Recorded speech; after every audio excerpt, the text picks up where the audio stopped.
प्रश्न में आप लोगों को डाउट रहता है तो आप लोग बेझिझक कमेंट किया कीजिए, उसको जो है हम लोग फिर से एक बेहतरीन ढंग से बताने का प्रयास करेंगे। ठीक है, आगे हम लोग चलें तो ये प्रश्न तस्वीर वाला ये भी आप लोग का इंपॉर्टेंट हो जाता है, और इस प्रश्न को थोड़ा ध्यान से देखिएगा, थोड़ा सा लंबा है लेकिन आसान प्रश्न है। ठीक है, अब इसको देखेंगे तो ये थोड़ा सा इंटरेस्टिंग प्रश्न हो सकता है आप लोगों के लिए। जैसे कि बोला गया है, तस्वीर में एक महिला की ओर इशारा करते हुए विकास ने कहा, मतलब एक तस्वीर की ओर इशारा करते हुए विकास कह रहा है, लेकिन आप लोग नहीं कीजिएगा क्योंकि महिला को आप लोग जानते हैं कि कुछ कहने पे अभी क्या चल रहा है, तो ये चीज आपको सुधर के रखना है। प्रश्न में जैसा बोला गया बस वैसे करना है सिर्फ। ठीक है, तो एक तस्वीर में महिला की ओर इशारा करते हुए विकास ने कहा, उसकी माता, किसकी माता? उसकी मतलब इस महिला के बारे में, तस्वीर वाली महिला के बारे में बोला जा रहा है।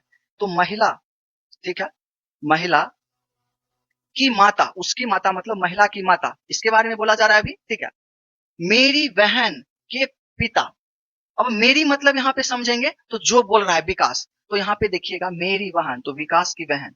ठीक है, तो यहाँ पे विकास हम लोग लिख लिए हैं, और इसकी बहन, बहन के लिए हम कोमा से दर्शा के और माइनस वाले को जोड़ देते हैं। मेरी बहन के पिता, तो मेरी बहन के पिता, तो यहाँ पे पिता आ जाएंगे। ठीक है, की पत्नी, तो इस पिता की पत्नी यहाँ पे जुड़ जाएगा। ठीक है, अब समझ सकते हैं यहाँ पत्नी है तो इसके बारे में अभी यहाँ पे बोला जा रहा है। अब ये दोनों डायग्राम को एक अगर कर लें तो डायरेक्ट आंसर निकल जाएगा। अब देखिए इसको कैसे जोड़ते हैं, तो अब देखिएगा तो थोड़ा ध्यान से इसको क्या करते हैं, इसको उठा के और यहाँ पे हम लोग डायरेक्ट जोड़ देते हैं। तो क्या कोई दिक्कत? आप कहेंगे कोई दिक्कत नहीं है, क्योंकि दोनों डायग्राम को एक हम लोग को करना होता है। अब ध्यान आपको एक चीज इसमें ये देना है कि यहाँ पे किसका किससे रिश्ता क्या है। तो पूछा क्या गया है, ये चीज आपको ध्यान देना है कि वह महिला विकास से किस प्रकार संबंधित है। किससे? तो विकास से। विकास से महिला तक चलेंगे, यहां से लेके हम लोग यहाँ तक आएंगे।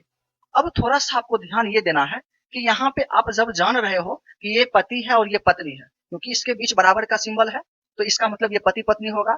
अब ये चीज ध्यान देना है, इस महिला का, ये महिला जो है एक बेटी है। ठीक है, और इस पुरुष का ये दोनों जो है संतान है, एक बेटी और एक बेटा है। ठीक है, तो इसका मतलब जो है ये पति पत्नी का बेटा बेटी कोई भी होगा तो ये सभी आपस में भाई बहन होंगे। तो आप कहेंगे कि हाँ, तो इन दोनों के बीच में हम कोमा से दर्शा दे तो कोई दिक्कत तो नहीं। तो इसका मतलब जो है ये दोनों गार्जियन जो है ये तीनों के माता पिता हैं। ठीक है, तो अब इन सभी का आपस में हम लोग देखते हैं, विकास से महिला तक चलते हैं। तो विकास की ये बहन हो जाएगी, जो कि ऑप्शन नंबर सी में देखोगे तो ये राइट आंसर आप लोगों को दिख रहा होगा। तो देखिए इंटरेस्टिंग प्रश्न था या नहीं था। तो ये चीज जो है ये आपको समझना पड़ेगा कि रिश्ता को आप लोग अगर यहाँ पे डिटेल में समझ जाते हैं तो फिर आप लोगों का प्रश्न जो है कभी गलती नहीं होगा। ठीक है,